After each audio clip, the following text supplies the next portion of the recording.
The following program was made possible by contributions from viewers like you. Thank you.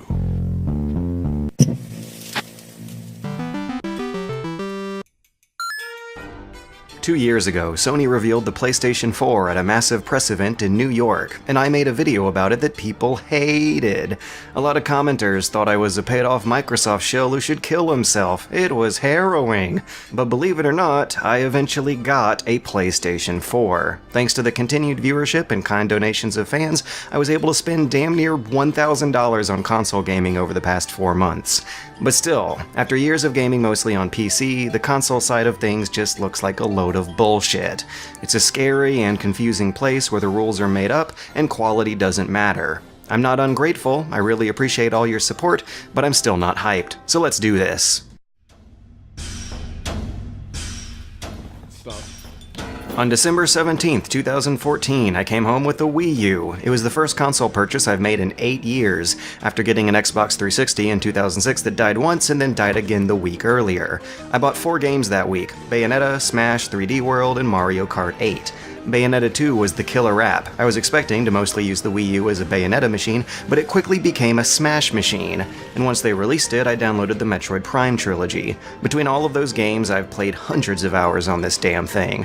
Every weekend friends come over and we have a blast with these games. They're the kind of multiplayer comedy clusterfucks that only Nintendo knows how to make, when you're not disabling items and customs and only playing on Omega stages, in which case 8 friends can still get a slice of that competitive action. And since you can use controllers dating back 3 generations, you don't have to break the bank to make that happen. That's a consumer-friendly feature that makes a hell of a lot of common sense, but not a lot of business sense, which is something that Nintendo is having a serious problem with these days. Although I love it, the Wii U, and the tragic market it exists in, are still bullshit. It took 2.5 hours to set up. You have to make a Mii after all, but once you're done with that, you have to update. You have to update your hardware, you have to update your software. When you put a game disc in, you have to update that for something. It's absolutely ridiculous and inexcusable how long those downloads take. And the loading screens all over the interface are just bizarre. There's a loading screen on the web browser, a loading screen for the options menu, and even a loading screen for the friends list. The interface wants to consider all of those features as an entirely separate software application from the game, which means you can't easily invite your friends in and out of online games because you have to load up the friends list every single time. You can't send them messages or invitations that they can read outside of that loading gate. You can't really do anything with the friends list at all, which is a shame because Smash is incredibly fun online when it does work, but in order to get a real optimal experience, you have to plan a game ahead of time with your friends and wire a Skype room through a separate device with separate headphones, and it's just a mess.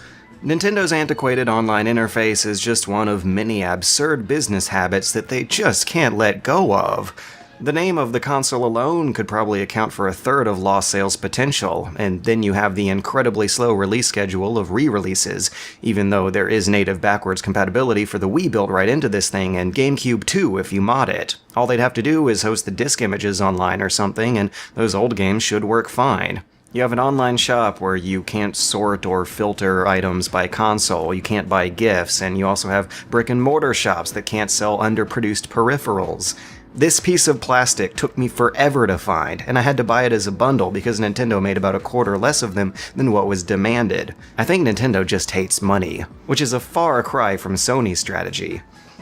How could I put this table on the internet when it has white specks on it? On March 11th, 2015, I bought a PS4. The logic is that if I can't beat them, I'll join them. If this is supposed to be the dominant console this gen, then I might as well pick it, so I miss out on less stuff. Bloodborne, MGS5, and a particularly large anonymous fan donation prompted me to take the plunge about 6 months before I was planning to.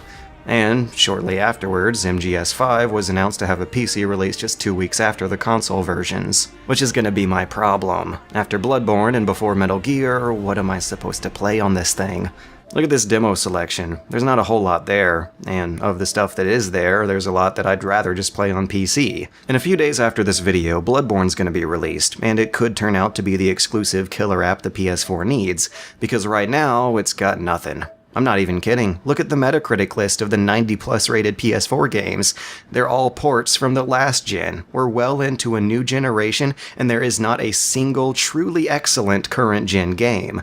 After those 2.5 hours of setting up the Wii U, there was at least something to play, but with the PS4, that's not the case. Not just because of a lackluster game library, but also because of download times.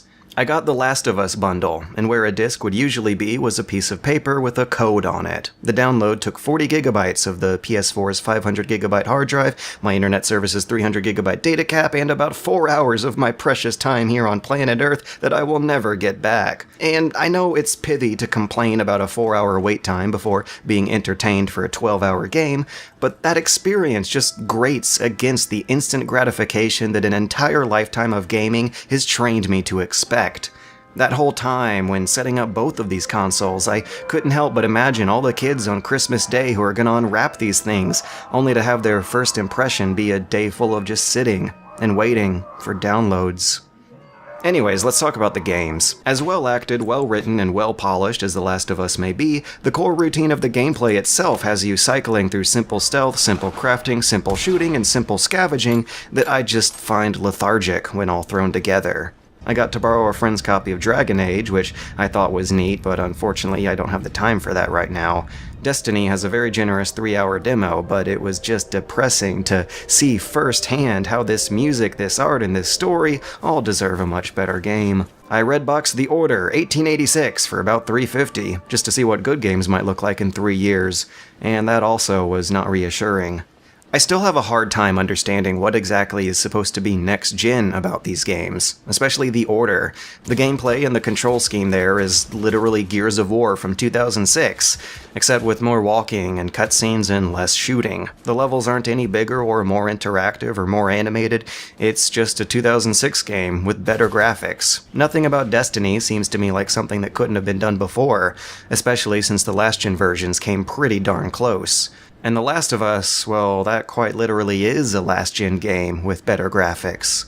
Owning both a gaming PC and a PS4 has revealed to me that that purchase was incredibly redundant. It may be more useful later on, but right now it was just wasteful duplication. At the moment, the best current-gen games are on pretty much all 3 platforms, with the cheaper and the best version usually being on PC. And what's sad is that between the PS4 and the Wii U, I think the better and the cheaper console is the Wii U. And in perfect market equilibrium, that's the product that would sell better, right? Who am I kidding? This is the game industry. So consider this purchase as me taking a hit, so you don't have to. I put my money where my mouth is, gave it almost 2 years since the reveal, and while my Wii U has provided me with hundreds of hours of quality entertainment, this PS4 just depresses me. And again, I sure do hope Bloodborne comes rollicking out to save the day, but I don't like to get hyped for things. Which is what that old video was all about. I cringed my way through it earlier, and even though it was so disliked, I still stand by the message I was trying to make. I said that the rising costs and the narrowing uncanny valley for next-gen graphics make for diminishing returns, which is still relevant because the best-looking games on this console aren't impressing me, and they seem to be making considerable compromises to accomplish that fidelity. I said that the PS4's PC architecture would make porting easier than ever, even though exclusives will matter more than ever, which is still relevant because the PS4's exclusives aren't great. The best games are multi-platform ports, which makes it less appealing than a PC, even though exclusives are the only real reason to buy a console in the first place. I said that the demos and the trailers they revealed weren't exciting, which is still relevant because the past 2 years of current-gen AAAs were some of the least exciting ever.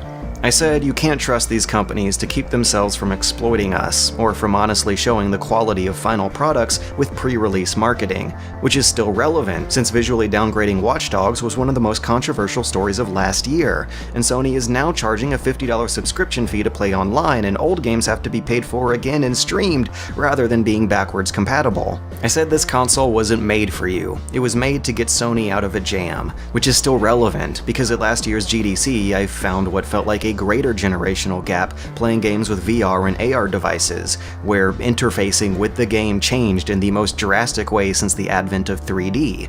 But still, a year before that, I said that a mild graphical upgrade that keeps gameplay exactly the same as the previous generation should not be anything to get hyped up about, and people hated me saying that.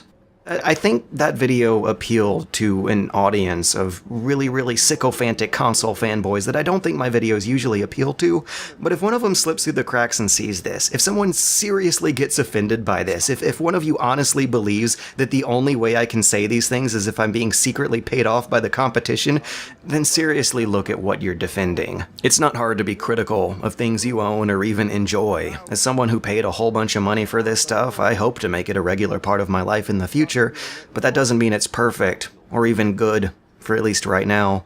Maybe it will be after Bloodborne. I don't know, we'll see. It just means that after all this time and money, I'm still not hyped. Miller, signal the galley. Have them send someone up with a cup of tea.